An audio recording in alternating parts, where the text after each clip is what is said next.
ذریتہم فی الفلک المشحون، ہم نے سوار کیا ان کی اولاد کو ایک کشتی میں المشحون جو بھری ہوئی تھی۔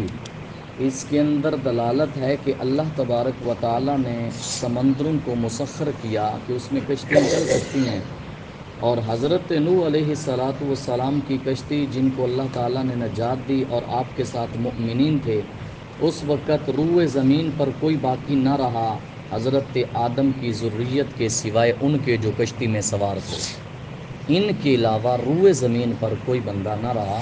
اس لیے حضرت نوح کا نام کیا ہے؟ آدم ثانی، ہمارے دوسرے باپ ہیں حضرت نوح، جن سے دوبارہ ذریت کا سلسلہ چلا۔ تو یہ ہے اللہ تبارک و تعالیٰ فرماتا ہے ہم نے ان کی ذریت کو کشتی میں جو بھری ہوئی تھی سوار کیا۔ من مثلہ ما یرکبون، اور ہم نے پیدا کی ان کے لیے اس کشتی کی مانند ما یرکبون جن پر وہ سوار ہوتے ہیں۔ اللہ فرماتا ہے صرف کشتی نہیں، کشتی تو سمندری راستے کے لیے ہے، اب جو خشکی کا راستہ ہے اس کے لیے کیا ہے؟ اس سے مراد حضرت عبداللہ بن عباس فرماتے ہیں اس کی مثل کیا پیدا فرمایا؟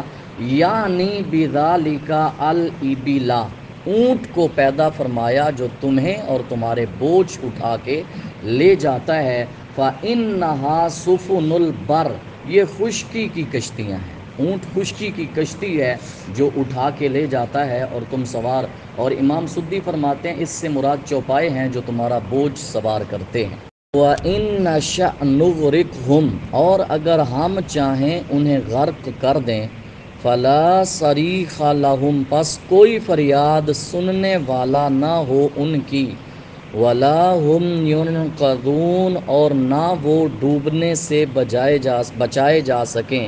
کب؟ اگر ہم چاہیں غرق کرنا تو پھر کوئی بچا نہیں سکتا۔ پچھلے یہ چند مہینوں کے اندر کتنے لوگ تھے جو صرف وہ ٹائٹینک دیکھنے جو سیر کو چلے تھے، سارے کے سارے غرق ہو کے چلے گئے تھے، صرف اتنا پیسہ۔ اللہ فرماتا ہے اور اگر ہم چاہیں انہیں غرق کر دیں، اب کوئی فریاد دنیا کی سپر پاور بھی انہیں بچا نہیں سکتی۔ منا ومتاعا الی حین، ہاں تب ہوگا بجز رحمت ہماری، ومتاعا اور لطف اندوز کچھ وقت تک۔ اس آیت سے، یہ جو دو آیتیں ابھی پڑھی ہیں، اس آیت سے علماء مفسرین نے ایک مسئلہ ثابت کیا ہے، کہتے ہیں مادی اسباب اختیار کر کے توکل ان پہ نہیں کرنا، توکل کرنا ہے الا رحمتا منا، ہاں پہنچوں گا اللہ کی رحمت سے، پٹرول ڈلوا کر یہ نہیں کہنا میں پنڈی پہنچ جاؤں گا، نہیں پہنچوں گا تب انشاء اللہ، اگر اللہ چاہے گا۔ قیل لهم اتقوا ما بین ایدیکم وما خلفکم، اور جب کہا جاتا ہے انہیں ڈرو جو تمہارے سامنے، یہ تمہارے سامنے سے مراد کون سا عذاب ہے؟ آخرت کا۔ وما خلفکم، اور جو تمہارے پیچھے جو پچھلی قوموں پہ ہو چکا ہے، کیوں؟ لعلکم ترحمون، تاکہ تم پر رحم کیا جائے۔ تأتیہم من آیت من آیات ربہم، اور نہیں آتی ان کے پاس کوئی نشانی ان کے رب کی نشانیوں سے، الا کانوا عنہا موردین، مگر وہ کرنے لگتے ہیں اس سے روگردانی۔ اذا قیل لہم انفقوا، اور جب کہا جاتا ہے انہیں خرچ کرو، کس سے؟ مما، اس سے جو رزقکم اللہ، تمہیں دیا ہے اللہ نے۔ قال الذین کفروا، کہتے ہیں کافر، کنہیں؟ للذین آمنوا، اہل ایمان کو کافر کہتے ہیں، انطعم من لو یشاء اللہ اطعما، کیا ہم کھانا کھلائیں جنہیں اگر اللہ چاہتا خود کھلا دیتا؟ کہ جن کو اللہ نے فقیر بنایا، جن کو اللہ نے محتاج بنایا، ہم کون ہیں رب کی مشیت کے خلاف چلنے والے؟ یہ کہتے کافر مومنین کو، ان انتم، نہیں تم، الا فی ضلال مبین، مگر کھلی گمراہی میں۔ اب یہ وہ کہتے کیا ہم کھانا کھلائیں جنہیں اگر اللہ چاہتا تو خود کھلا دیتا؟ جب انہیں کہا جائے کہ مسکینوں پر اور مسلمانوں میں سے جو محتاج ہیں ان پر کہو، تو وہ آگے سے یہ بات کہتے اگر اللہ چاہتا تو خود انہیں کھلا دیتا، تو ہم کیسے اللہ کی مشیت کے موافق ہو سکتے ہیں؟ ہم کیسے ہو سکتے ہیں؟ حدیث پاک کے اندر آتا ہے، میرے آقا صلی اللہ علیہ وسلم فرماتے ہیں اللہ چاہتا تو سب کو مالدار بناتا، کوئی کسی کا محتاج نہ ہوتا، اور اگر اللہ چاہتا تو سب کو محتاج بناتا، کوئی مالدار نہ ہوتا، لیکن اللہ نے کئیوں کو امیر بنایا، کئیوں کو غریب بنایا، صرف ان کے اوپر آزمائش کے لیے، صرف آزمائش ڈالی ہے۔ کون ہے جو اللہ تبارک و تعالیٰ کے ان بندوں کو کھلاتا ہے جو محتاج ہیں، فقیر ہیں، مسکین ہیں، یتیم ہیں۔ مَتَى هَذَا الْوَعْدُ إِن كُنتُمْ صَادِقِينَ، میرے آقا صلی اللہ علیہ وسلم نہ ڈرایا کرتے تھے کہ قیامت قریب ہے، میں تو قیامت کے ساتھ بھیجا گیا ہوں۔ وہ کافر کہتے متا، کب، هَذَا الْوَعْدُ، یہ وعدہ، ان کنتم صادقین، اگر تم ہو سچے، اگر قیامت آنی ہے تو وہ کب آنی ہے۔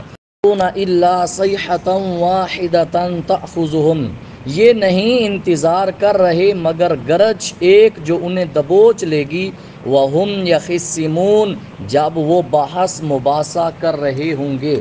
اس سے مراد کیا ہے، کیا کر رہے ہوں گے؟ وہ کہتے ہیں ما ينتظرون الا صیحۃ واحدہ، ویسے تو اس کی مراد اللہ جانتا ہے، لیکن یہ گھبراہٹ کا، جب حضرت اسرافیل سور نہیں پھونکیں گے، پہلی بار جب سور پھونکیں گے، لوگ شہروں میں اپنی تجارتوں میں جھگڑا کر رہے ہوں گے، اپنی عادت پر معاملات خرید و فروخت کر رہے ہوں گے۔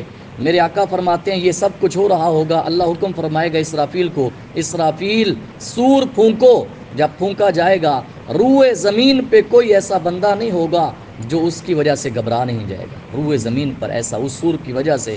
اب ہوگا کیا؟ کہتے ہیں حدیث پاک کے اندر آتا ہے، دو بندے ایک دکان میں کپڑے کا سودا کر رہے ہوں گے، ابھی وہ کپڑا لپیٹا نہیں ہوگا کہ قیامت آ جائے گی، اور ایک شخص بکری کا دودھ دونے بیٹھے گا، ابھی تھنوں سے دودھ آیا نہ ہوگا، آ چکا ہوگا، پیا نہ ہوگا، قیامت قائم ہو چکی ہوگی۔ اتنی بھی فرمایا ایک شخص لقمہ اٹھائے گا، منہ تک نہ جائے گا، قیامت قائم ہو جائے گی۔ اور میرے آقا صلی اللہ علیہ وسلم نے فرمایا، حدیث پاک کے اندر آتا ہے، فرمایا یہ جو گھمانڈ ہوتا ہے نا لوگوں کو، ابھی ہم نے جینا ہے، فرمایا اپنی بات کی حضور پاک نے فرمایا مجھے نہیں پتا، میں ایک لقمہ اٹھاؤں وہی حلق میں اڑ جائے، اس کی وجہ سے فوت ہوگا، وہی لقمہ۔ اب جب اللہ چاہتا ہے تو ایک لقمہ، ایسے واقعات موجود ہیں کہ حلق میں لقمہ اڑ گیا اور بندہ اس کی وجہ سے فوت ہو گیا۔ تو یہ انسان کی کیا اوقات ہے؟ وہ کہتے تھے کہ کس چیز کا انتظار کر رہے ہیں؟ ایک گرج کا۔ یستطیعون توصیۃ ولا الی اہلہم یرجعون، جب وہ آئے گی پس نہ وہ کر سکیں گے کوئی وصیت اور نہ اپنے گھر والوں کی طرف لوٹ کر آ سکیں گے، یہ ایسی گھڑی ہوگی وصیت بھی نہ جاری کر سکیں گے۔ فی الصور، اور پھونکا جائے گا سور۔ اب ایک مرتبہ صیحۃ واحدہ، یہ پہلی بار ہے، اور یہ دوسری بار ہے فاذا ہم، جب دوسری بار ہے اب کیا ہوگا؟